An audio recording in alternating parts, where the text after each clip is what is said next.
Good evening, ladies and gentlemen, and welcome to Ben Talk Sports.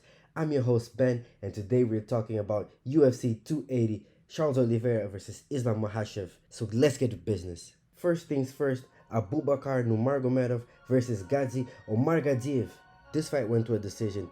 I personally scored it 30-27 for Abubakar. He pretty much controlled most of the fight with his wrestling.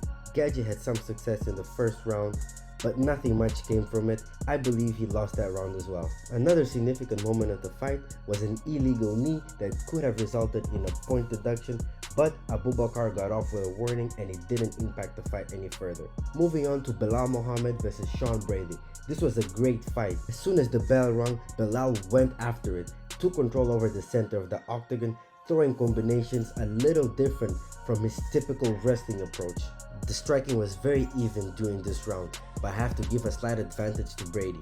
In between rounds, we could hear Habib saying to Belal, "Stay busy with the right," and I guess that inspired him because Belal clipped him. And then he was absolutely relentless with combinations until the referee had to stop the fight.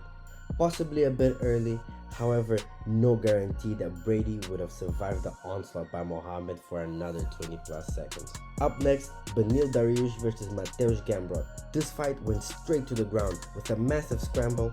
Gamrot on the attack, Dariush effective using his BJJ, especially leg locks that were forcing Gamrot to work harder. Through the fight, it was on the stand-up that Beneil was getting his openings, especially with kicks from different angles regardless of the threat of the single leg, as Dariush was very comfortable on the ground. However, sometime in the third round, Beneil catches Gamrot with a monstrous left hand that knocked him down, which pretty much cemented the decision for the judges. Moving on to Petr Yan versus Sugar Sean. O'Malley found his range early. He was feinting, throwing kicks, started very fast with a variety of strikes. That's until Petr picked up the pace and went toe-to-toe with O'Malley on the feet. Petr also managed to secure 2 takedowns and had some control time. And to end the first round, O'Malley got a takedown of his own. Round 2, the striking was very even, but Petr managed to take O'Malley down to the ground at will. Round 3, O'Malley picked up on the striking and clipped Yan, and caught him with a knee that cut him above the eye.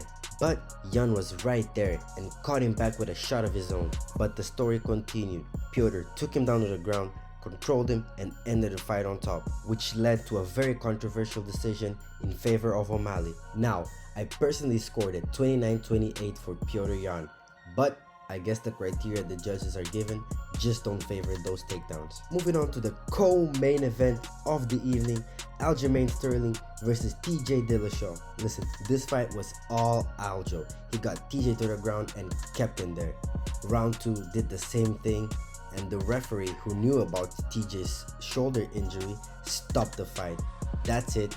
TJ should have pulled out of the fight. And last but definitely not least, your main event, Charles Oliveira versus Islam Makhachev. The striking was mostly going Islam's way, and then he managed to take down Charles and pushed him towards his corner so he can listen to the instructions. Charles was fighting hard from his back to keep Islam off him, but he might have gassed himself out because he really didn't have success anywhere.